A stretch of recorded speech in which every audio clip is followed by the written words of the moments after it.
Good morning, everyone. It's Wednesday. Welcome to Mornings with Sue. And today I will talk about the third point of attracting the best employees in your dog walking business. So, the third part. So, first we talked about the first part was pay. Yesterday was letting them know what they're getting into, and today is you knowing what you're getting into. So this, of course, hi, Michael. This, of course, you can really do with a really great crafted job application. So Michael, today we're talking about how you would know what you're getting into with a prospective employee. So with the job application, of course, it's super important. First of all, I want to say I'm not an HR expert, so always make sure that when you ask your job applicants questions during the interview and on the application form, that it is legal, that you're allowed to ask all these questions. So especially with women, you cannot really ask, do you have children? How are you going to plan childcare and stuff like that? So in my employee mastery course, I'm talking about everything. And I'm talking also how to not to get around it, but how to find out more about your prospective employee without potentially breaking the law, which you really don't want to. So, so the job application is the first contact you would have with your prospective employee. So there you will first really ask the name, email address, where they live, and then, of course, really importantly, you want to know when they're available. So they would have to check all the hours they're available, all the days they're available. And this is usually already disqualifier for me because I'm always stating you have to be available from 11 a.m. till 3 p.m., Monday through Friday. And then there are some days like Wednesday or something, they want to be completely off. So obviously they didn't read the complete job description. So this is really important. Then, of course, you can ask, I'm very, very sure, but check please, if they have a car, if they have car insurance, if they have some sort of health insurance, which is definitely good because if something happens, you have workers' comp, but it's definitely good for them to have health insurance as well. You want to protect your business as much as possible. But please make sure on the legalities, of course. And then, of course, you want to ask about, hey, how did you hear about us? What kind of experience with dogs you have? What kind of past experiences you have in your life with some other companies?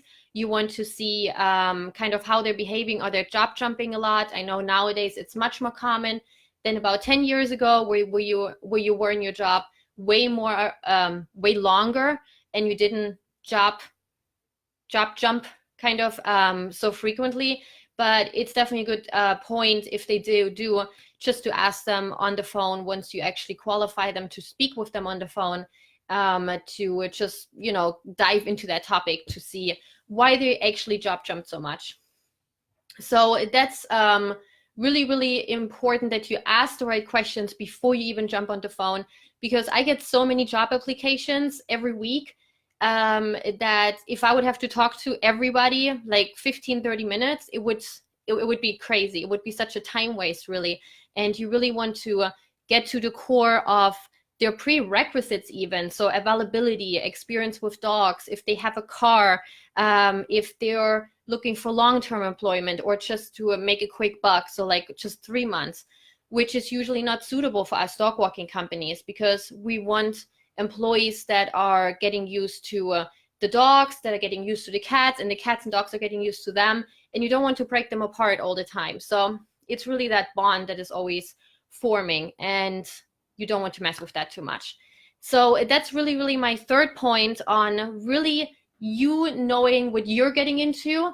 And that was the first part about the job application. And once you actually think those prerequisites are met, then you can hop on the phone with them.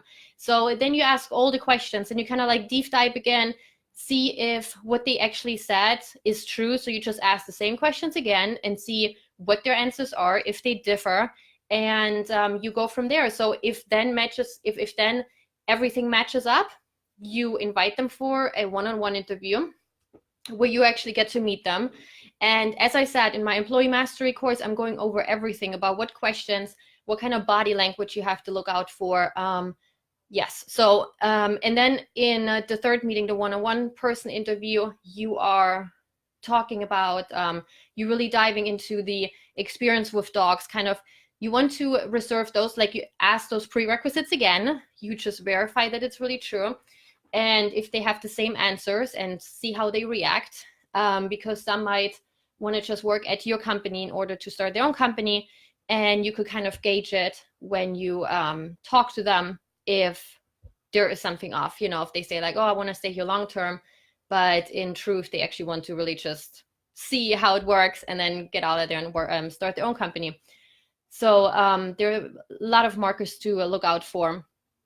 And in that third one-on-one person interview, then you would really dive deep into experience with dogs. You would explain your policies, and you explain more about your company as well, which you do during the first interview as well, with salary, with wages, just so they have kind of like a basic understanding.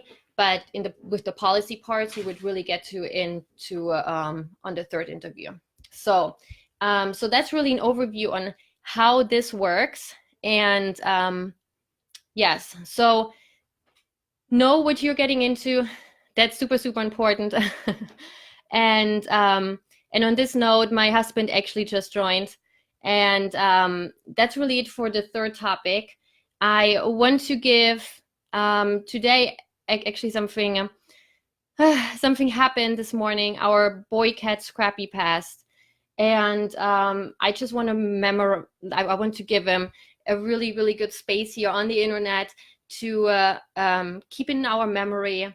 And I don't want to get all emotional now, but he was walking on a leash. He was my husband's son, literally. And I just want to give him a platform here to be remembered. So with this, I hope you can go back to my Instagram post. My last post actually was about Scrappy, not about Scrappy, but with Scrappy on March 23rd, 2019. And I will also post something on Facebook for sure. But he was definitely, when you have cats and they're cats and they are just, sometimes they're just really just cats. And sometimes they're just like humans to you, like real sons and daughters. And it doesn't happen too often, but it does happen. Just like in the profession, we do have our favorites. It's just the way it is. There are dogs that are just dogs and they're awesome and they're always happy. And then there are dogs and cats that you just have such a bond with. Like you're literally, thank you, Micah, appreciate it. They're literally like our children too, right? And that's the same for our cats and for our dogs. There's just some that are really standing out and that we believe, and especially O'Brien, my husband, we really believe Scrappy was put on this earth for him here. And Scrappy was like the most loving soul. He was always running when we came home for O'Brien, for my husband, to sit on his shoulder. And he could literally not be there a day without him. And O'Brien was the same way too. So I want to remember him. And I actually want to give him 10 seconds. So if we can just be in silence and just remember him.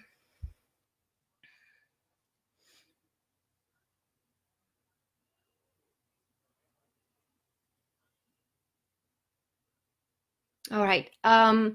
Usually, I guess you wouldn't do that on a business page, but I do think it's really important, especially because we're talking about animals, we're talking about animal care. We have our own animals.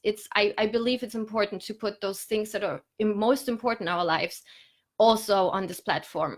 I think it's really important. It makes us human, and love always wins, and that should also in this case, of course. So Scrappy will be always remembered by us. I know he will come back. They're all souls, and he will come back for my husband, O'Brien. He will come back in another shape and form for him.